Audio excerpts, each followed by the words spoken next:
जय हिंद, नमस्कार। आप सभी का सिलेक्शन आइडिया विद केपी में हार्दिक अभिनंदन है।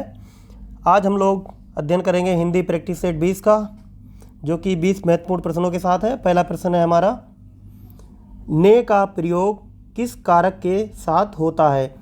ने जो है वह एक विभक्ति चिन्ह है और प्रश्न ये है कि ने विभक्ति चिन्ह का प्रयोग किस कारक के साथ होता है। पहला विकल्प है कर्ण कारक, दूसरा विकल्प है कर्ता कारक, तीसरा विकल्प है कर्म कारक और चौथा विकल्प है संप्रदान कारक। हम लोगों ने अध्ययन किया है कि कर्ता ने कर्म को कर्ण से इस प्रकार से हम लोगों ने अध्ययन किया है, तो हमारा जो विभक्ति चिन्ह है ने, उसका प्रयोग जो हो रहा है वह कर्ता के साथ हो रहा है। इसका सही उत्तर है दूसरा विकल्प कर्ता। दूसरा प्रश्न है हमारा, हिमालय के लिए सही संधि विच्छेद को चुनिए। पहला विकल्प है हिम धन आलय, दूसरा विकल्प है हिम धन आलय, तीसरा विकल्प है हिम अलय, चौथा विकल्प है हिमा धन आलय। ये हिमालय का जो संधि विच्छेद है इसमें दीर्घ संधि होती है, जैसे कि हिम धन आलय।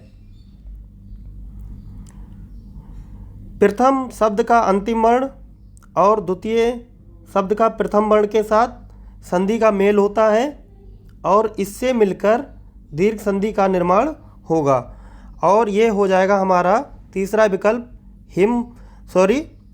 दूसरा विकल्प हिम धन आलय। इसका सही उत्तर है हिम धन आलय, जो कि दीर्घ संधि का उदाहरण है। अगला प्रश्न है कि कन्नौजी हिंदी की किस उपभाषा की बोली है। कन्नौजी जो है वह हिंदी की किस उपभाषा की बोली है, यानी हिंदी की किस शाखा की बोली है कन्नौजी।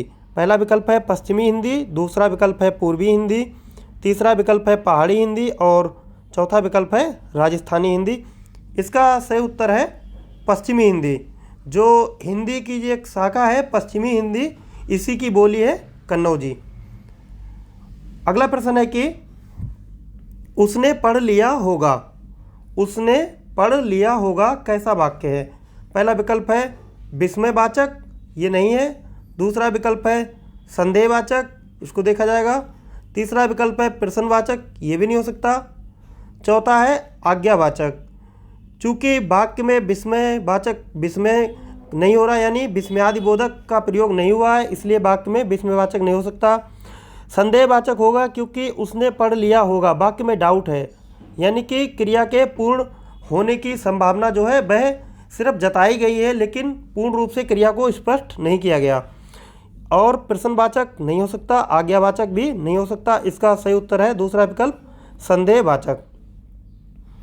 अगला प्रश्न है कि पुनर्जन्म का संधि विच्छेद क्या होगा। पुनर्जन्म का संधि विच्छेद क्या होगा। पहला विकल्प है पुनर्धन जन्म, दूसरा विकल्प है पुनः धन नरजन्म, तीसरा विकल्प है पुनः धन जन्म और चौथा विकल्प है पुनर्धन आजन्म। इसका सही उत्तर है पुनः जन्म, क्योंकि यह जो पुनर्जन्म जो शब्द है इसमें विसर्ग संधि का प्रयोग हुआ है, इसलिए इसका जो सही उत्तर है वह है तीसरा विकल्प पुनः जन्म, यानी पुनर्जन्म मतलब फिर से जन्म होना। अगला प्रश्न है कि निम्न में से संयुक्त स्वर कौन सा है। संयुक्त स्वर वह स्वर होते हैं जो कि दो स्वरों के मेल से बने हों और वह एक ही श्रेणी के ना हों। जैसे कि यदि हस्व आ और हस्व आ को मिला के दीर्घ आ का निर्माण होगा, लेकिन यह संयुक्त स्वर नहीं है। संयुक्त स्वर वह होते हैं जैसे कि हस्व आ और हस्व ई को मिला दिया तो ए बन गया, हस्व आ को मिलाया और हस्व ऊ को मिलाया तो ओ बन गया। इस प्रकार से ये संयुक्त स्वर हैं। तो उसके बाद इसमें हस्व आ और ए मिला देंगे तब ये अय हो जाएगा, और यदि इसमें हस्व आ फिर से मिला देंगे तो ये औ हो जाएगा। इस प्रकार से हमारे पास जो चार जो है चार संयुक्त स्वर हो जाते हैं। तो पहला विकल्प नहीं हो सकता, दूसरा भी नहीं है, तीसरा भी नहीं है, इसका सही उत्तर है चौथा विकल्प ए। अगला प्रश्न है कि राम खाना खाएगा, इस वाक्य में कर्मवाच्य रूप है, मतलब वाक्य का कर्मवाच्य रूप बनाना है। अभी क्या है, अभी एक कर्मवाच्य पूछ रहा है। पहला विकल्प है राम खाना खाता है, दूसरा विकल्प है राम से खाना खाया जाएगा। अच्छा, कर्मवाच्य में क्या होगा, कर्मवाच्य कौन से होते हैं, जब वाक्य में किसकी प्रधानता हो जाए, कर्म की प्रधानता हो जाए, ठीक है, तब वहाँ पर क्या हो जाएगा, वहाँ पर कर्मवाच्य हो जाएगा। तीसरा विकल्प है राम ने खाना खाया, चौथा विकल्प है राम खाना खाएगा। पहला विकल्प राम खाना खाता है ये नहीं हो सकता क्योंकि इसमें कर्म जो है वह प्रधान नहीं है। दूसरा विकल्प है राम से खाना खाया जाएगा, राम से खाना खाया जाएगा, ये सही उत्तर है इसका, क्योंकि इसमें जो है वह कर्म की प्रधानता है। तो इसका सही उत्तर है दूसरा विकल्प, राम से खाना खाया जाएगा। उसके बाद अगला प्रश्न है कि मेरा आज खाने का मन नहीं होती है, मेरा आज खाने का मन नहीं होती है, अशुद्ध अंश स्पष्ट कीजिए। यानी वाक्य का कौन सा वह भाग है जो अशुद्ध है। पहला विकल्प है मेरा, ये शुद्ध है। दूसरा विकल्प है आज, ये भी शुद्ध है। खाने का, ये भी शुद्ध है। मन नहीं होती है, मेरा आज, ये क्या है, ये इसके साथ नहीं होती जो है मन, खाने का मन नहीं होती है, मन जो है वह पुल्लिंग है, इसलिए इसके साथ नहीं होती का प्रयोग नहीं हो सकता, इसलिए इसका जो सही उत्तर है वह है मन नहीं होती है, चौथा विकल्प सही उत्तर है। अगला प्रश्न है कि इनमें सही विन्यास का शब्द है। सही विन्यास मतलब जिसकी वर्तनी सही हो। पहला विकल्प है अध्ययन, ये इस गलत है। दूसरा विकल्प है अध्ययन, ये भी गलत है। तीसरा है अध्ययन, ये सही उत्तर है इसका अध्ययन। अगला प्रश्न है कि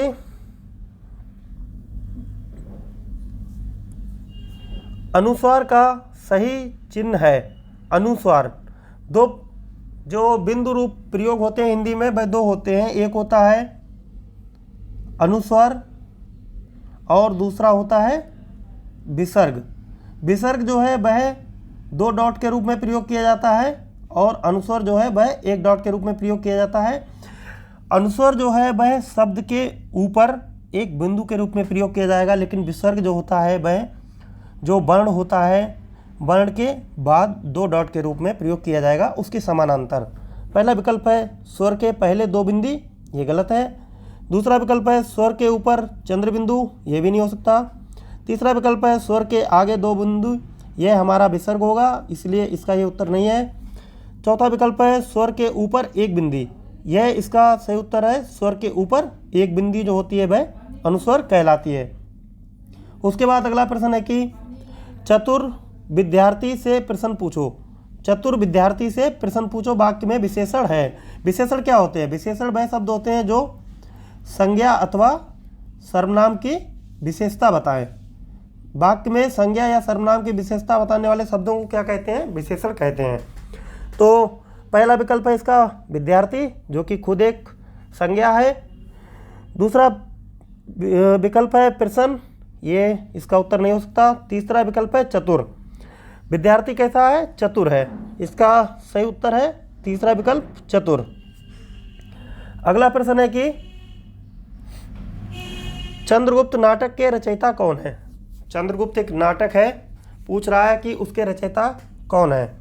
पहला विकल्प है भारतेंदु हरिश्चंद्र, दूसरा विकल्प जयशंकर प्रसाद, तीसरा विकल्प मोहन राकेश और चौथा विकल्प है भीष्म साहनी।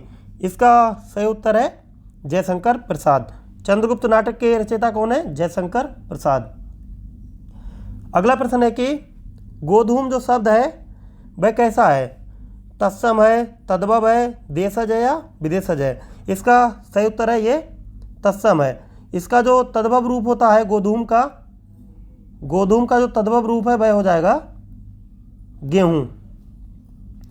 उसके बाद अगला प्रश्न है कि निम्न में से कौन सा शब्द तत्सम है। कौन सा जो शब्द है वह तत्सम है। पहला विकल्प है आम, ये नहीं, ये तद्भव रूप है इसका। दूसरा आग, यह भी तद्भव है। तीसरा आलस्य, यह सही उत्तर है आलस्य। उसके बाद अगला प्रश्न है कि निम्नलिखित वाक्यों में से पूर्ण वर्तमान काल को स्पष्ट कीजिए। पूर्ण वर्तमान काल मतलब बिल्कुल जस्ट अभी, अब हमारे पढ़ने का समय हो गया है, यह पहला विकल्प है। दूसरा विकल्प है वह घूमने जा रही है, यह दूसरा विकल्प है। वह पढ़ रहा था, वह पढ़ रहा था, यह चौथा विकल्प है मैं बाहर जाऊंगी। देखिए, अब हमारे पढ़ने का समय हो गया, अब मतलब जिस समय वह बात कर रहा है, यानी ये जो है यह पूर्ण वर्तमान काल की बात कर रहा है। इसका सही उत्तर है पहला विकल्प हो जाएगा, अब हमारे पढ़ने का समय हो गया है। इसका सही उत्तर है पहला विकल्प, अब हमारे पढ़ने का समय हो गया है। उसके बाद अगला प्रश्न है कि निम्नलिखित में से तत्सम तद्भव का सही युग्म है। यानी कि पहला जो शब्द है वह तत्सम होगा, दूसरा शब्द जो है वह तद्भव होगा। पहला विकल्प है महूक, महुआ। दूसरा विकल्प है अक्षवाट, अखाड़ा। तीसरा विकल्प है आद्रक, अदरक। चौथा विकल्प है ईख, ईख। इसका सही उत्तर है दूसरा विकल्प अक्षवाट, अखाड़ा। अक्षवाट, अखाड़ा जो है वह इसका सही उत्तर है।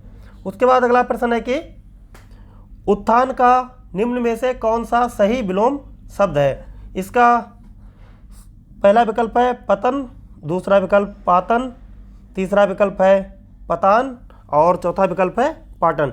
इसका सही उत्तर है पहला विकल्प पतन। उत्थान मतलब कि प्रगति करना या आगे की तरफ बढ़ना, पतन मतलब पतन होना यानी जिसका विनाश हो जाए।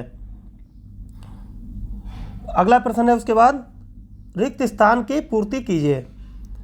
पहला विकल्प है राम ने, जो रिक्त स्थान है उसके लिए विकल्प है राम ने रिक्त स्थानों की पूर्ति करना है।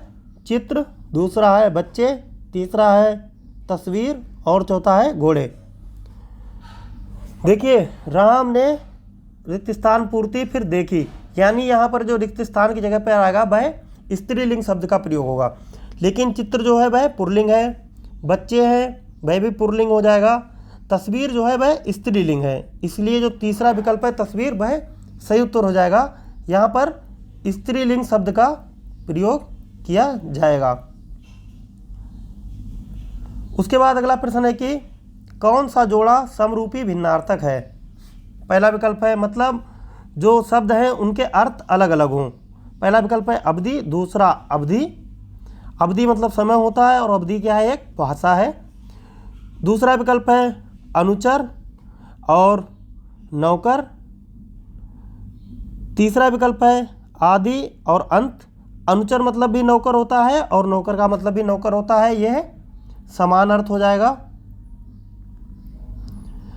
आदि और अंत यह भी समानार्थी है। अभिनय और नाटक ये भी, लेकिन जो अवधि है और अवधि ये भिन्नार्थक है क्योंकि इसका अर्थ होता है समय और इसका अर्थ होता है भाषा जो कि एक बोली जाती है। इसका सही उत्तर है पहला विकल्प अवधि और अवधि। उसके बाद अगला प्रश्न है कि बी उपसर्ग से बना शब्द निम्न में से कौन सा है। बी उपसर्ग, पहला विकल्प है उपसर्ग वह होते हैं जो शब्द के पहले प्रयोग किए जाते हैं और प्रत्यय वह होता है जो शब्द के बाद में प्रयोग किए जाएं। यानी एक शब्द के प्रथम पहले ये आएगा, फिर प्रत्यय जो है वह बाद में आएगा। पहला विकल्प है बहन, दूसरा है भीम, तीसरा है विमुख और चौथा है बियर। इसमें बी उपसर्ग नहीं है, इसमें उपसर्ग बी नहीं है। इसका सही उत्तर है विमुख, क्योंकि विमुख का संधि विच्छेद हो जाएगा बी धन मुख, यह इसका उपसर्ग हो जाएगा और यह प्रत्यय हो जाएगा। वीडियो अच्छा लगा हो तो लाइक कीजिए, शेयर कीजिए, चैनल को सब्सक्राइब कीजिए। जय हिंद।